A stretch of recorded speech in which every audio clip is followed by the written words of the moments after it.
The Tree of Life by Israel. Regardie, Chapter 4. There's a universal mediator, both material and spiritual, called the imagination of nature.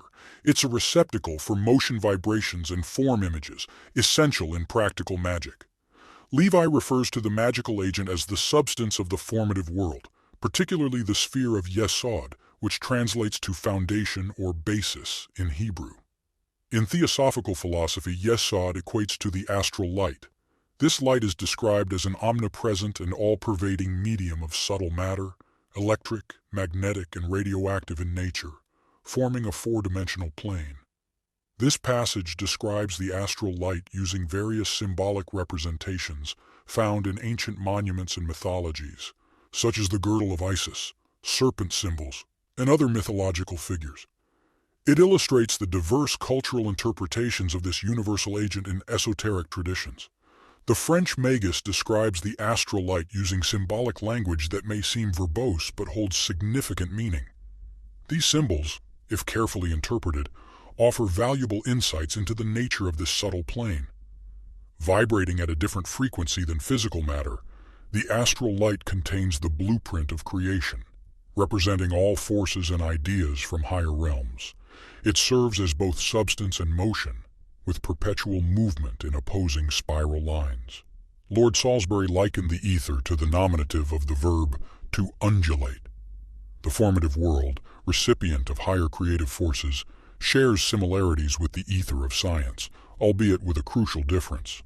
While the astral light can be directly experienced, the scientific concept of ether has evolved and is not currently observable with physical instruments. The astral light refers to a metaphysical state beyond current measurement, confirmed by trained seers and magicians, but imperceptible to ordinary senses due to its existence on a different plane of consciousness. Recent scientific speculation has led to the development of the electromagnetic theory, replacing the Victorian hypothesis of a luminiferous ether with the concept of a space-time manifold or continuum. While some scientists advocate for retaining the ether hypothesis as a working framework, others view it as merely a theoretical construct.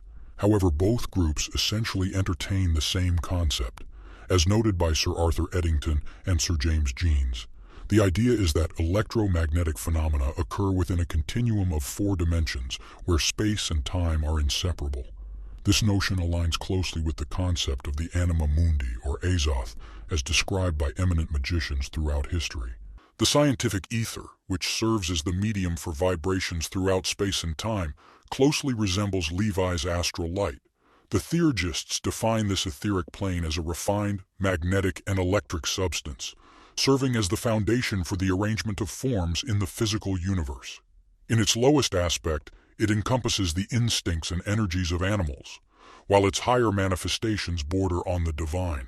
This understanding is reflected in the Tree of Life, where the formative world extends beyond Yesod to include Tefaris, reaching towards the edge of the abyss. Yesod represents its most inferior phase, containing astral remnants and mental filth. However, in its aspects of Chest and Gevura, it transcends to celestial realms, known as the Devachanic abode, or the divine astral. Levi emphasizes the dual nature of the magical ether, comprising both a base, inferior element and an ennobling superior element. This duality explains the occurrence of both prodigies and miracles, as it provides a medium through which individuals can exert exceptional forces for good or evil. The divine astral, characterized by its solar and celestial qualities, represents the higher aspect, while the gross astral is lunar, reflective, and automatic. Blavatsky corroborates this view, describing the astral light as dual or bisexual, with a divine spiritual aspect and a tainted material aspect. The theurgist focuses on the higher superior regions of the astral light, aligning with the solar fires of purification and enlightenment. From a practical standpoint, the astral light serves as the magical medium capable of transmitting vibrations and impressions, including subtle ones related to will, thought, and feeling. Levi refers to it as the imagination of nature, teeming with vivid forms and rich imagery, acting as the conduit for mental and emotional faculties. Mastery over this plane is seen as the pinnacle of magical achievement, with some, like Levi, considering it the central secret of magic. Given its permeation and constant presence near the physical realm, its contents profoundly influence individuals, particularly those who are sensitive or vulnerable. Therefore, to rise above its influence and operate on a higher spiritual plane represents a significant accomplishment, deserving of one's utmost dedication and energy. The divine astral, known as the kingdom of Osiris or Amentet, was a realm of profound significance in Egyptian cosmology. It was described as the island of truth, where souls awaited judgment after death. Only those deemed true of word by the gods could enter this sacred domain. Amentet, akin to the theosophical concept of Devachan, represented the abode of the gods and occupied a prominent place in the divine astral. According to the Book of the Dead, Amentet consisted of 7 great halls and 21 pylons, each guarded by sacred watchers. Egyptian magicians meticulously correlated the divisions of Egypt with the metaphysical realms of the Tuat and Amentet, demonstrating their precise understanding of the astral world structure. A significant parallel can be drawn between the concept of the unconscious in psychoanalysis and the astral light in magical tradition. The unconscious, as described by psychoanalysts, represents a reservoir of primal instincts, race memories, and automatic impulses beneath our conscious awareness. Similarly, the nefesh in Kabbalistic terms, grounded in the astral light, serves as the foundation of human consciousness.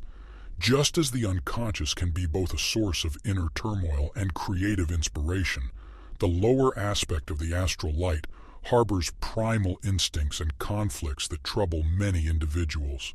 Magicians, following Levi's guidance, aim to conquer and control this aspect while cultivating the higher or divine aspect of the astral light, akin to the neshama in man. By nurturing this higher aspect, magicians enhance their individual integrity and creative potential, transcending their limitations.